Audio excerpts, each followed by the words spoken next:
Hey everyone, welcome back to my channel. Happy Halloween.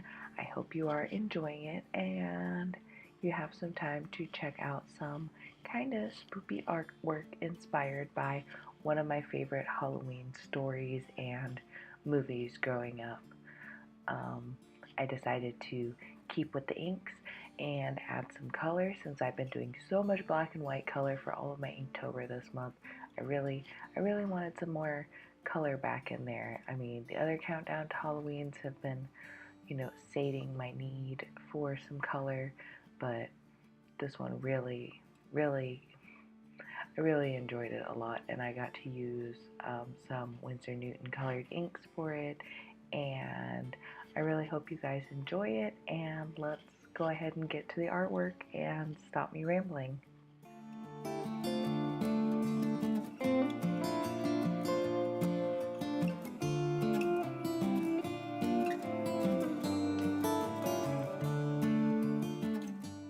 So I mentioned in the intro that this illustration was based on one of my favorite Halloween stories, which is The Halloween Tree by Ray Bradbury. And honestly, I loved this cartoon before I ever knew that the story existed, and I used to watch it, I believe, on Cartoon Network. And I just always remembered enjoying it because it really delved deep into the symbology behind Halloween and some of the different cultures around the world and how Halloween was celebrated by them, or rather what their equivalent to our modern day Halloween is. And when I was younger, and honestly still today, I have always been a bookworm, so as soon as I figured out that it was a book, it was like, hold the front door, give me that book. Had to read through it, and obviously there's some changes between the movie and the book, but it should make you feel better about the book to know that Ray Bradbury was directly involved with the adaptation, so it's really good, and it is a very sweet story, albeit a little bit morbid in hindsight, but we'll talk about that in a little bit. First of all, I want to go over the supplies that I was using for this a little bit. So you can probably tell just by the size of my hand and the gridded page or the gridded blue page thing underneath my drawing. Gosh, I'm so sorry guys, I can't remember words right now. I apologize for all of the things I'm going to missay that I'm not even going to catch in my voiceover and my re-recording. Anyways, it's a really big sheet of paper. I believe they're like 19 by 14 or something like that. And I did that mostly because I knew I wanted to draw the Halloween tree itself, which is described in the book and the movie as containing thousands of pumpkins and jack-o'-lanterns hanging from it. And depending on whichever symbology you want to take from the book, it is either, the pumpkins are either a symbol for, the souls that have passed over this year, crossing over into the other world. I shouldn't really say other world, but I think you guys understand what I mean. Or it is a symbol for like the historical coming together of Halloween traditions, like all of them blending together and into each other over time.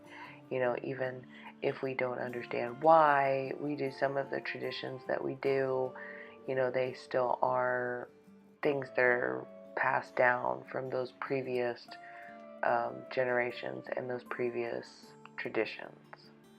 So those are two of the main symbol points in the book. Anyways, I knew that's just the visual image that I wanted to paint. I wanted to draw this tree with all of these jack-o'-lanterns on it. Even though you can hardly see them in this video or really in the final illustration, they're there when you look at it up close and you can actually look. Like, I worked really hard to make sure that they were each different and individual and had different expressions on them, and not too many of them like use the same mouth or eyes or things like that. I really tried hard on all those jack-o'-lanterns. I keep wanting to call them just pumpkins, but once you carve them, it's not just a pumpkin, it's a jack-o'-lantern.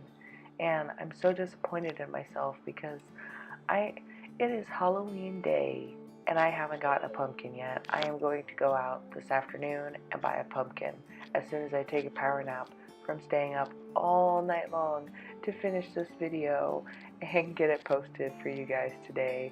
I don't know how I fell behind. I mean, honestly, it was Inktober. Inktober, burning through those Inktobers to get them all ready for Monday's video. It really took it out of me, guys. And I'm really disappointed because hardly anybody's watched the video. And I know that's not really what it's about, but that's really disappointing. Like, I busted my booty off trying to get that video up actually on Monday so it would be finished and continuity would be restored and maintained. Oh well, it doesn't really matter. What matters is the additional bravery that I got with using inks, because I've done a couple of maybe 8x8, 8x10 drawings with inks, but haven't been brave enough to use them on something this big or this expansive before. And I've got to say, I really enjoyed it, and I want more inks, and I really, really love the way this turned out.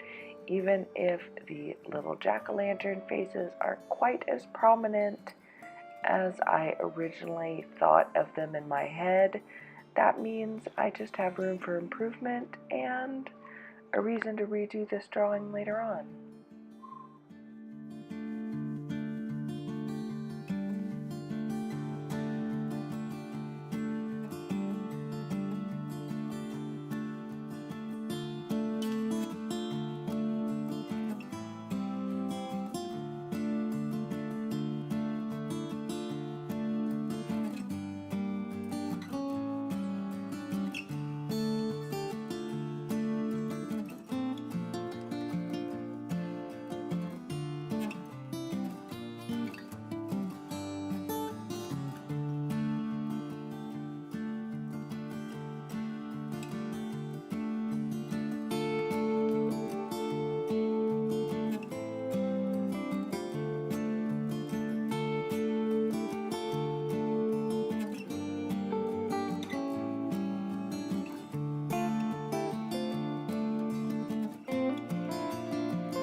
I mentioned giving a brief little synopsis of the Halloween story earlier, so I'm going to go ahead and read that for you. If you don't want to listen to it, you can just mute the sound right here, or you can skip over it. I will have a time mark up on the screen when I'm done reading the little synopsis.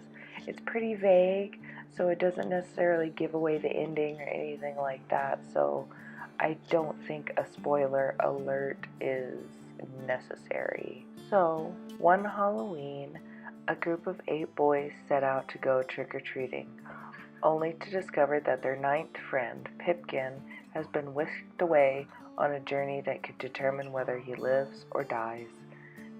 Wow, that was really dramatic.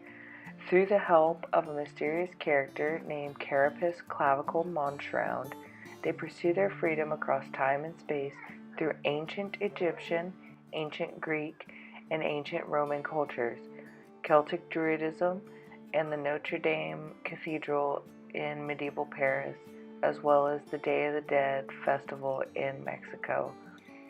Along the way, they learn the origins of the holiday that they celebrate and the role that the fear of death, ghosts, and the haunts has played in the shaping of civilization. The Halloween tree itself, with its many branches laden with jack-o'-lanterns, can serve as a metaphor coming together of these traditions. So I'm reading here on Wikipedia that the novel originated in 1967 as a screenplay for an unproduced collaboration with animator Chuck Jones. In 1993, Bradbury wrote and narrated a full-length animated feature of the novel for television, for which he won an Emmy Award. So that would be the cartoon that I grew up with knowing and loving, and see, I told you guys, it makes me feel a little bit better recommending it to you all. It is an amazing movie. Obviously, it is an animated Hanna-Barbera movie from the 90s, so take the animation with a grain of salt because it is what it is and it is a product of its time. So don't judge it on extra things because you don't get plots like that anymore, and I will take a little bit of odd color mismatching every once in a while for a deep, rich, robust plot any day. Plus, I mean, everybody loves Halloween. You gotta love Halloween. I don't know what you're doing here if you don't love Halloween.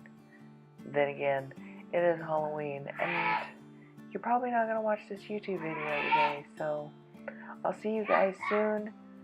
Don't mind my maniacal laughing godson if you can hear him in the background. He's just loving his Mickey cartoons.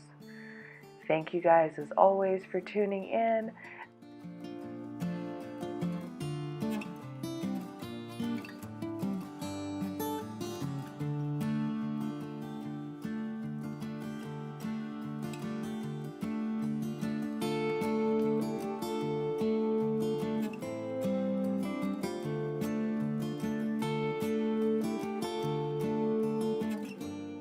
There are the Winsor Newton inks and the Dr. P.H. Martin Iridescent ink that I used for this piece. I did use a little bit of Copic here and there, but it was mostly just to fill in a few little gaps that I didn't want to bust my inks out for again. So thank you guys so much as always for watching to the end of the video. Don't forget to subscribe if you want to see more of my art, and I'll see you guys soon.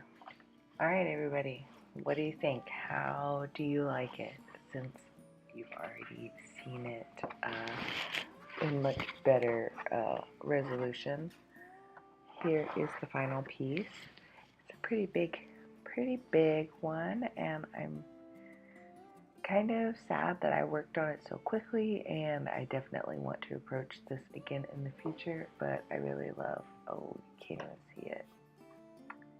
Kind of see it. It just looks like it's blown out, but the moon is actually really shiny. I really enjoyed this one, and I hope you guys enjoyed getting to hear about the story. Let me know in the comments down below if you guys remember watching this movie on Cartoon Network or renting it or anything else like that when you were a kid. I always love finding people who also enjoyed some of the same childhood movies that I also enjoyed, so Definitely let me know in the comments down below, as well as just in general your favorite Halloween movie.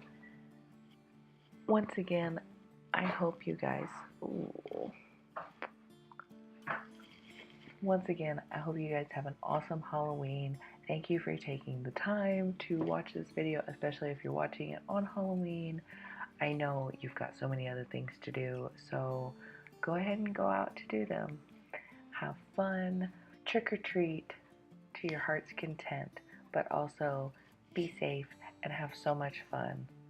I hope you guys have an amazing night, and I will see you in a few days. Bye!